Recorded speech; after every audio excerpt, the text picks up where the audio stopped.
Hi, welcome to the Pearls and Polish podcast. I'm your host, Rachel, coming to you from just outside Sacramento, California. This is a special edition episode. We are talking about the knitting planner.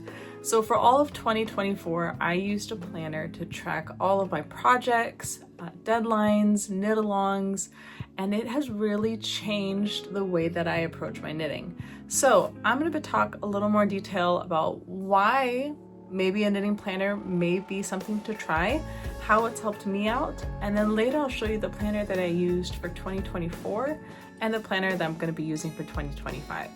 Anyone I mentioned in today's episode is going to be linked down below, so if you have any questions or things that have worked out for you, let me know in the comments. I'd love to hear it, and I will see you guys in just a little bit. So I'm going to talk about why you may want to try a knitting planner or a crafting planner, some of your options, and then what I'm going to be using in my knitting journey for 2025.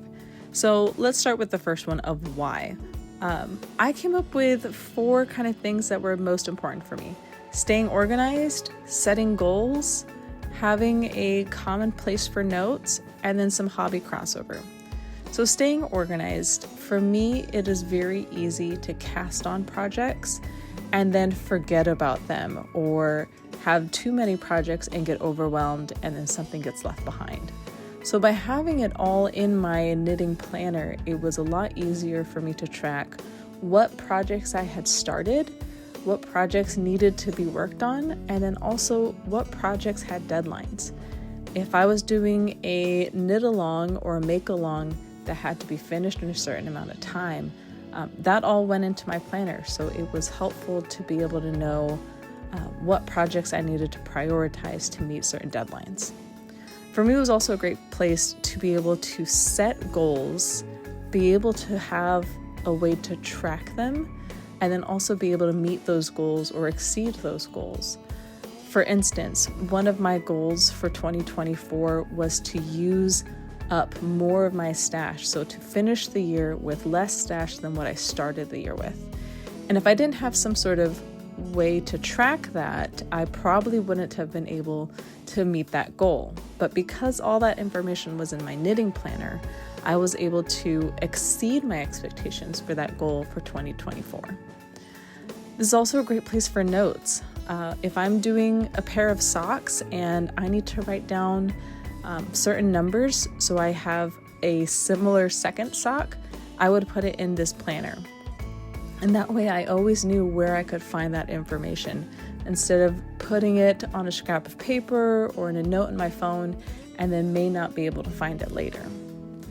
This is also a great way for my hobbies to cross over. Besides loving to knit, I also really love stationery and fountain pens and stickers and highlighters. So being able to have a way to have both of my hobbies come together was a lot of fun. So what are your options when it comes to a knitting planner or a crafting planner? You can always use a notebook.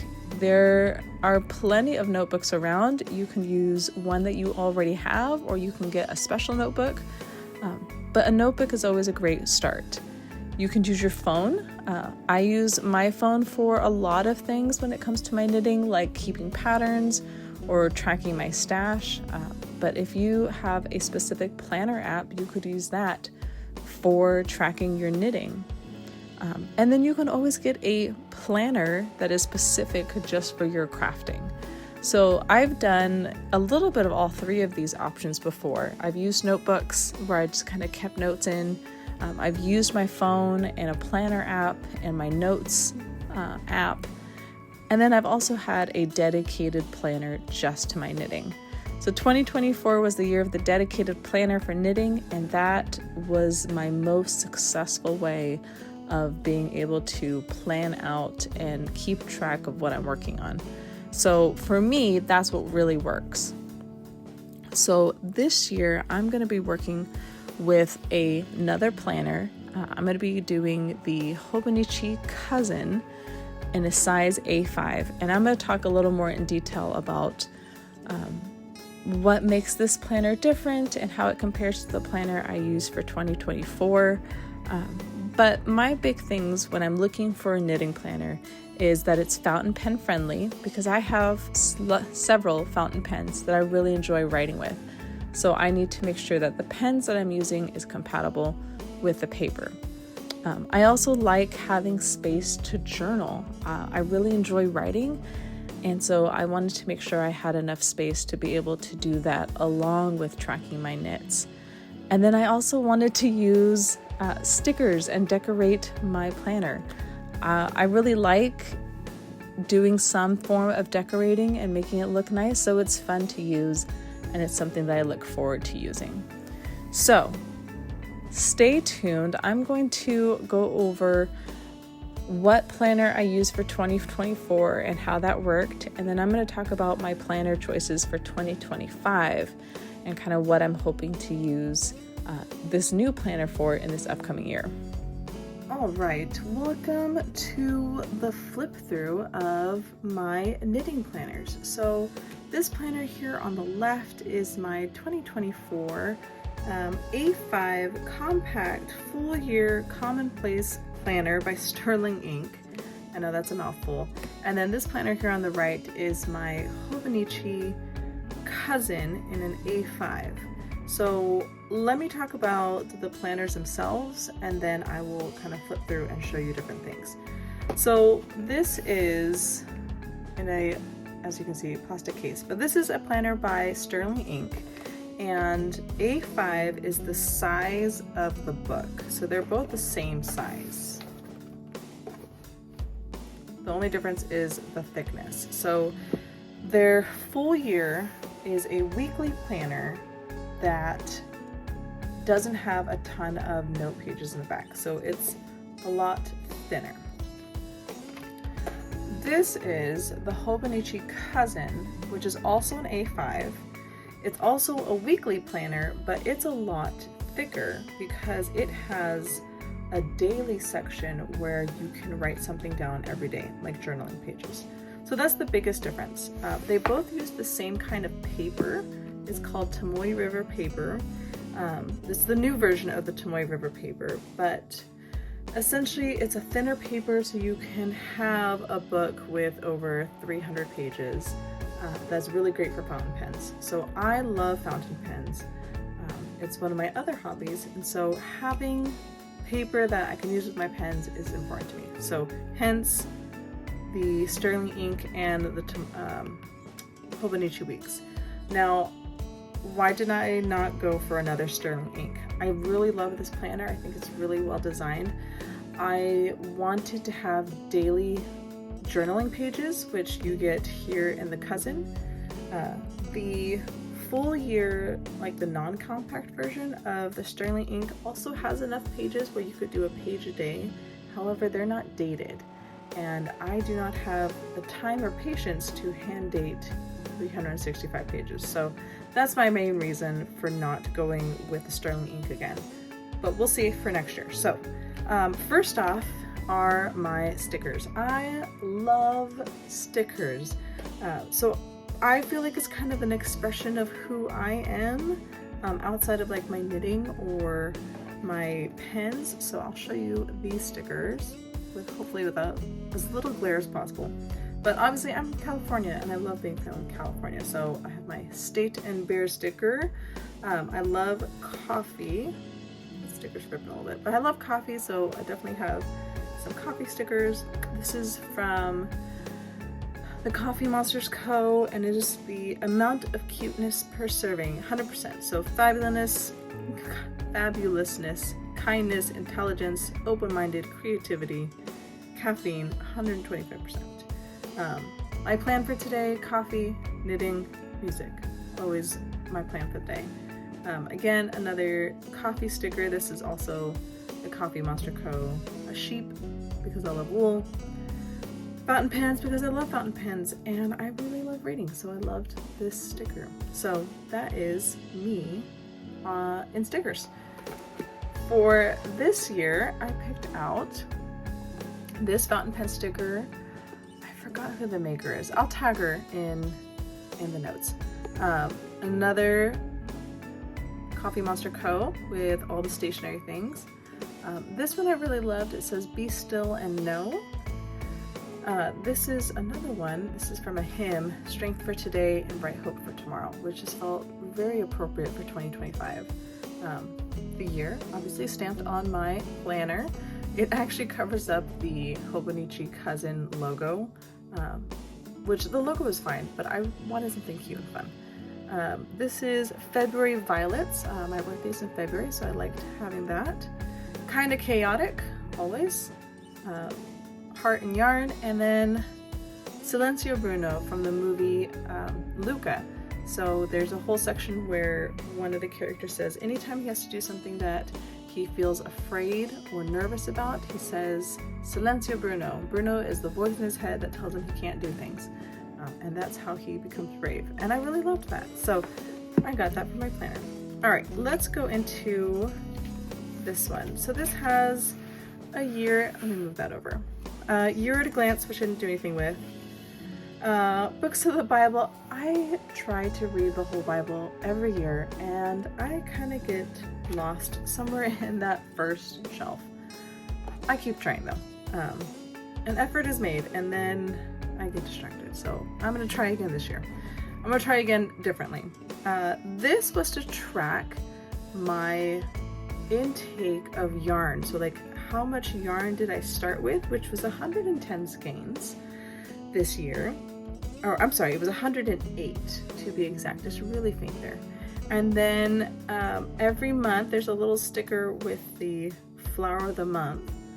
I would record how many skeins I had in stash. So at the time of this recording, in October, I finished October with 81 skeins. So definitely a lot less than what I started the year with. So I am gonna do something similar, I think, with the other planner. We'll check my notes. I have a ton of Mildliners, so I have swatches for my Mildliners.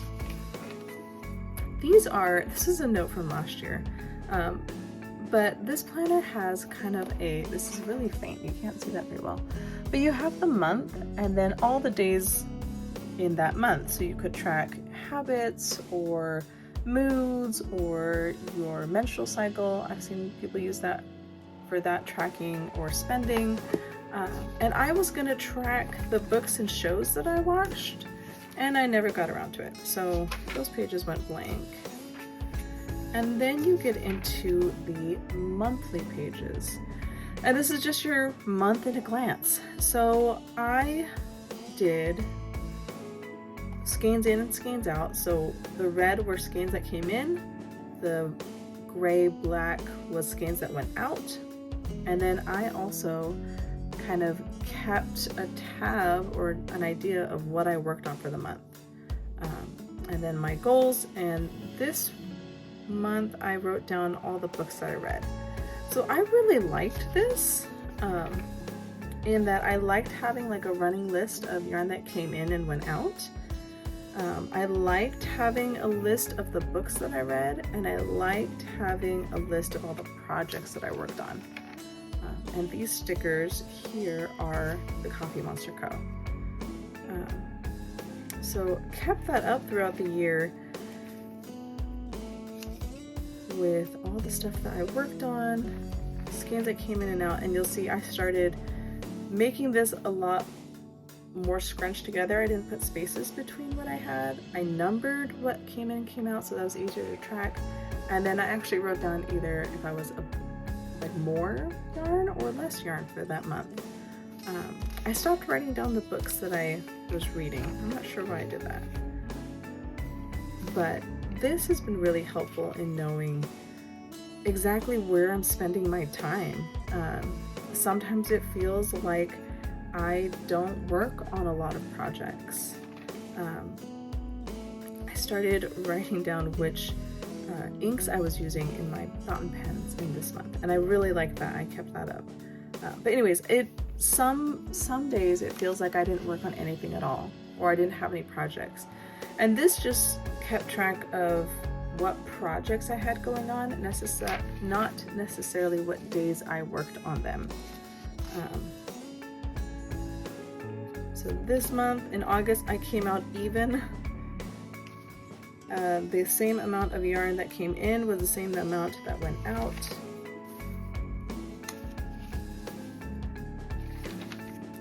This is October, and I started using these stamps for my inks, and I really liked that. This is what November currently looks like. So I had some purple inks, and these are the projects that I finished so far at the time of this recording. And then I have December all set up and ready. So when I pick out my fountain pen inks, I'll put those in here, and then I will track my projects. Let's switch these out, and I'll show you kind of similar pages in this book.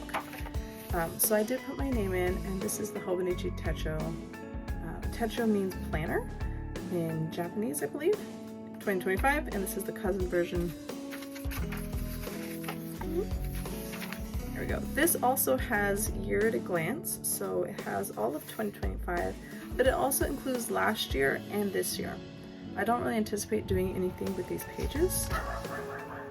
There's also a thunderstorm going on right now, so if you hear that, sorry.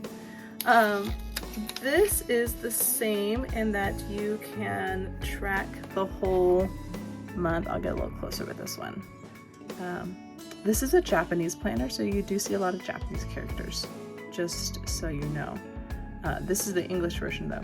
And so I had originally in my little sticky note here wanted to like habit track as far as when I'm posting on social media, when I'm exercising. And I was thinking more about it, and I really liked how in this planner, or in this book, I was tracking the projects that I was working on. However, it just felt a little clunky of doing it on the big planner. So I'm gonna actually try that for this planner. So I will be tracking this way. And there's plenty of lines, so I'm not gonna run out of space. So that is actually going to be my plan for these months in a glance, kind of Gantt chart type things.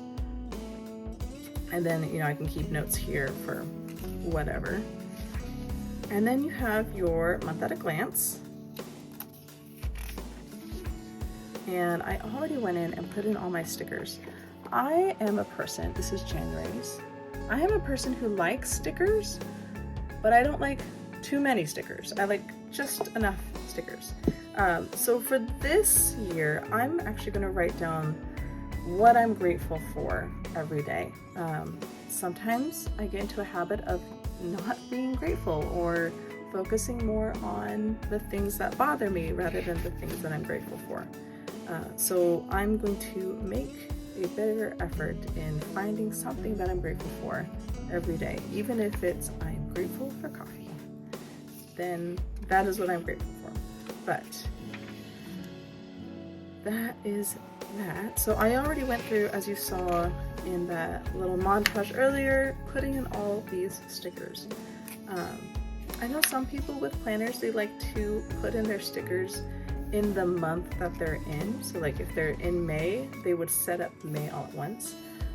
I tried that, and it wasn't for me. I liked having everything set up and ready to go, because some days I don't have time to put stickers down. I need to just write and go.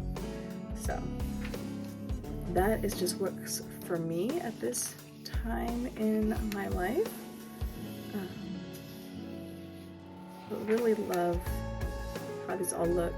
Helen of the Coffee Monster Co. has lots of different types of stickers for all sorts of different planners, and you can put little covers on the numbers. She has all sorts of things.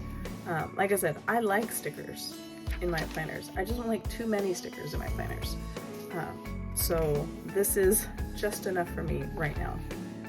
And it actually goes into 2026 for the first 3 months. So let's go to the weekly spreads. So let me push this one over, and I'll go to a weekly spread in here.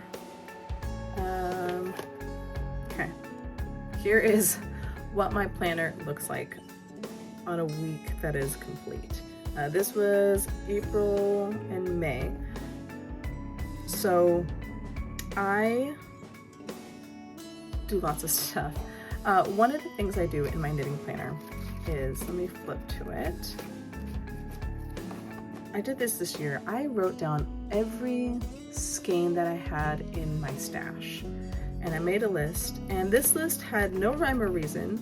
It is color coded as far as red are sock skeins, yellow, like right here, yellow, are sweater quantities, black is like an other, so if I just have like a one-off, and then this purple right here is sock tubes. So I had no rhyme or reason, I just filled it in, which was very confusing as far as trying to find things on this list. But it's all numbered, and I'm down to 123. I do not own 123 things, because as I finish things, I highlight it, which is why this looks so colorful. So I highlight the things that I finish that year. So I really liked having this running list in my planner. I also have this list on my phone. I also have a spreadsheet, so I kind of keep track of everything, but having this with me in my knitting planner was really helpful. So I'm definitely going to put this in my new planner again. But all that to say, just to kind of keep my brain, actually let me show you a spread that's a little more recent.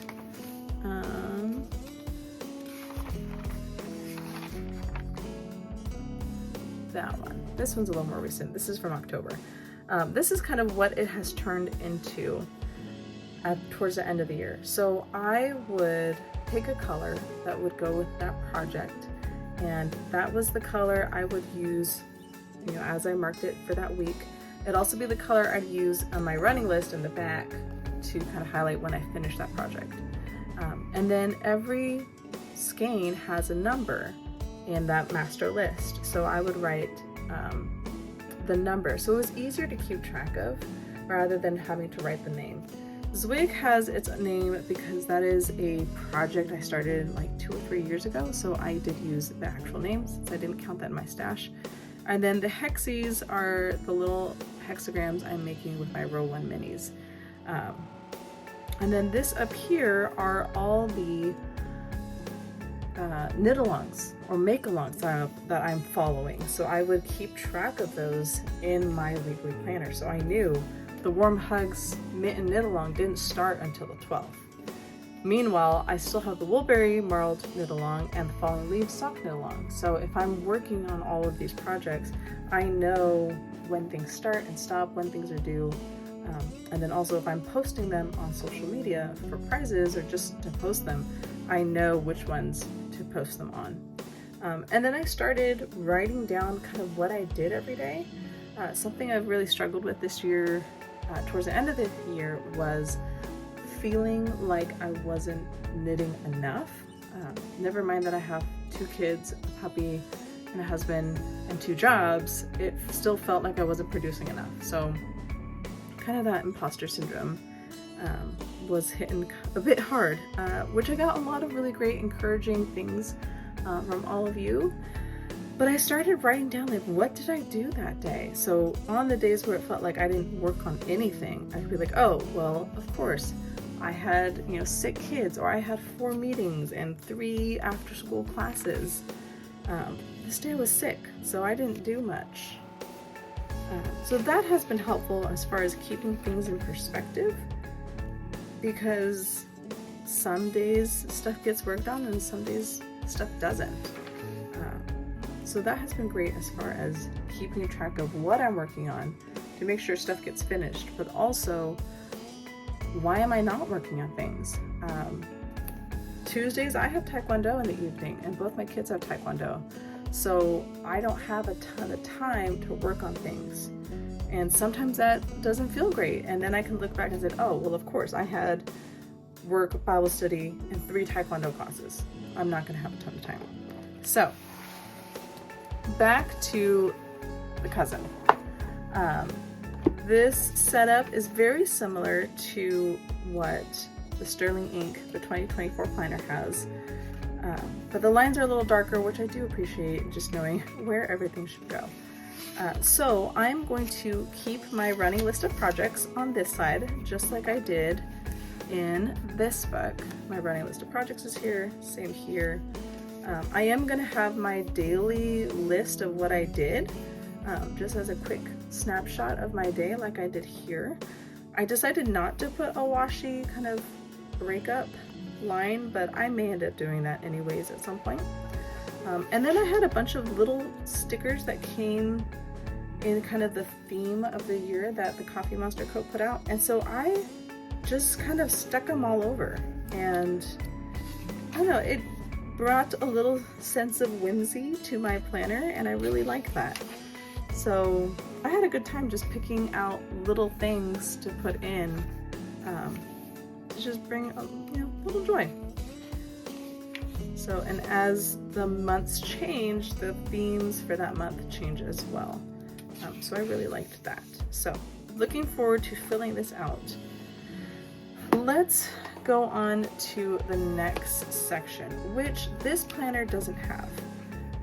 The Sterling Ink planner is, like I said, a weekly planner, and it has blank pages in the back that you can kind of do whatever you want. So what I ended up doing was have my running list of stash, and then I used this for my show notes for here on YouTube.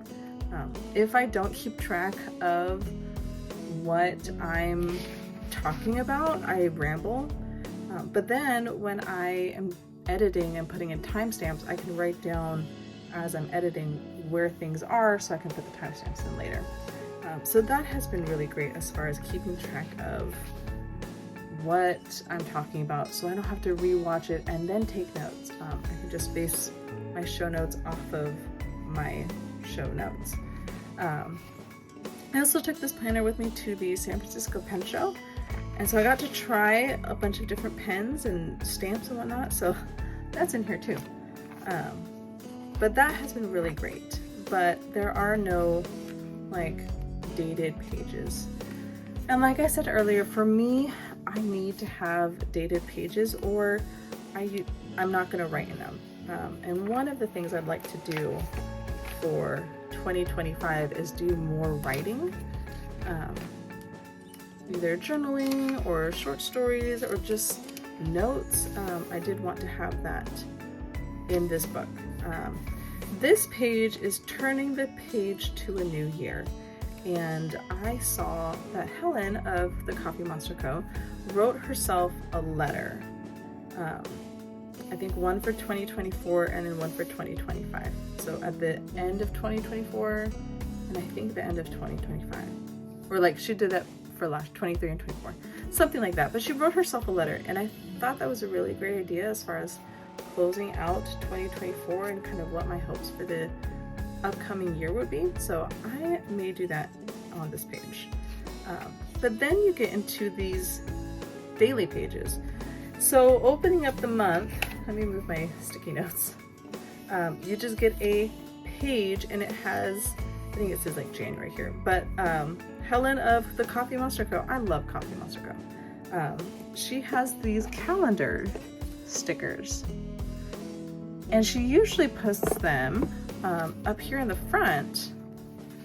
Where is it? At this year at a glance. Hold on. Right here is where they're formatted to fit on top of these. And I really like them, but I wasn't gonna look at them here. So I wanted to put them here where I knew I would look at them. And then I would, throw stickers on. So for this page, I wanted to keep track of my ink swatches. So what ink am I using for that month? I want to put that in here. I want to keep a list of what I'm reading and watching. And this is where I would keep my list of stashed coming in and out. So a lot of what you see in the monthly pages here, where I have my list of in and out, I have list of books that I read, and then later in the year I started putting in what inks I'm using. I want to have that all on one page, which would be here. And then I have my daily pages. So it kind of works out where you have this like time block. So if you're writing like what you're doing for the day, you would put that there. And for that, I'm going to be transcribing parts of the Bible. So I know a lot of people like to copy either poems or stories just to work on their handwriting, to use up the inks and pens that they use. So I'm going to be doing that. So I'm just going to be doing a small section. I'll probably be writing in this direction so I can get a little more in. But that way I like have a way to meditate on things that are important to me, and also work on my handwriting and use up my pens and ink. This kind of section here I was going to use for just general journaling, either kind of what the daily struggles or the day's victories are, thoughts, ideas. I want to put that here. And then this kind of bottom third I wanted to use as like a creative writing prompt, either for just kind of prompts that I already have or prompts that I see on the internet. I want to write that here and just spend more time writing.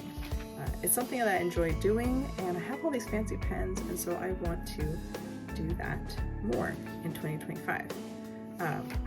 This sticky note says cream and mild gold.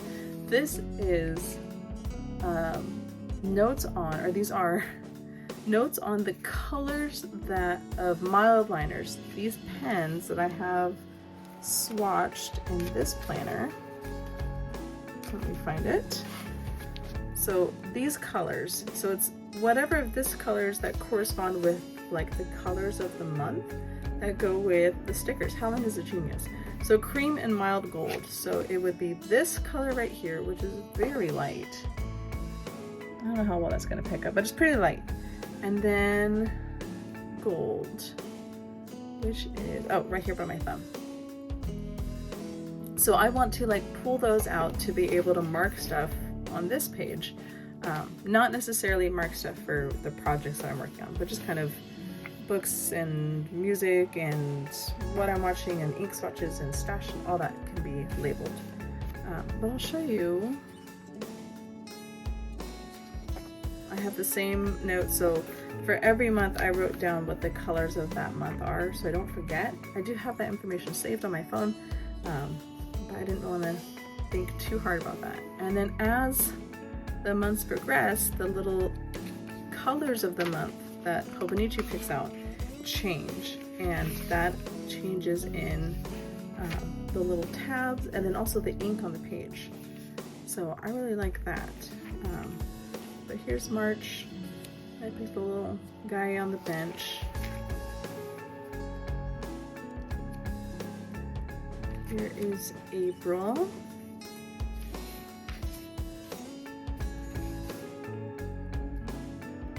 Here is May. I really like this green.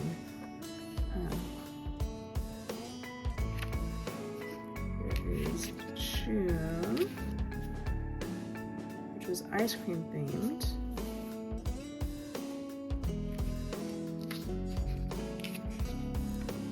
Here's July, which is pools. I wouldn't be surprised if Helen put into consideration what the color that Hobonichi picked into her stickers, because they all seem to fit fairly well together. Here is August. August, back to school. The storm outside is getting louder. September. The word September went out farther than the little calendar sticker, so I grabbed one of the little stickers and put it on top, because if not, that was going to bother me quite a bit. But also, that was a quick fix. October.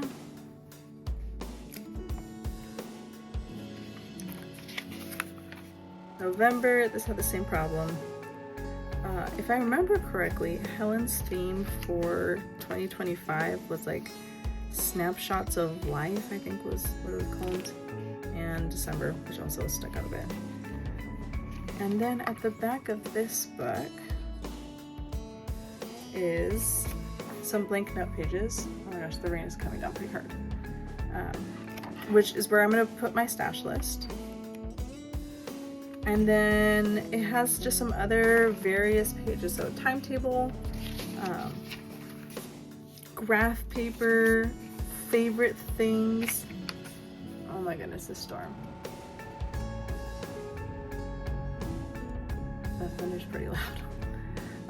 This is the My 100, and so I'm going to use this to just keep a list of the projects that I complete. We'll see if I actually do this. It just seemed like a great place to put things. And then simple symbols and icons that you can put in your planner. How to have fun keeping a diary. Noodles of Japan. Like I said, this is a Japanese planner. Words to remember. 365 days checkoff sheet. So if you're like trying to do a habit. And then more info on the Hobonichi Tesho. And then I practice with some of my pens on the paper. And that is my planner for 2025. So let me know if you have any questions in the comments about knitting planners and how to use them, why to use them, why not to use them, if that's helpful to you, if you've tried it before and if that worked or not. I would love to hear about that, and I will be showing off my planner throughout the year, so make sure you keep an eye out for that. Thanks for joining me for this special edition, and I will see you guys next time. Bye.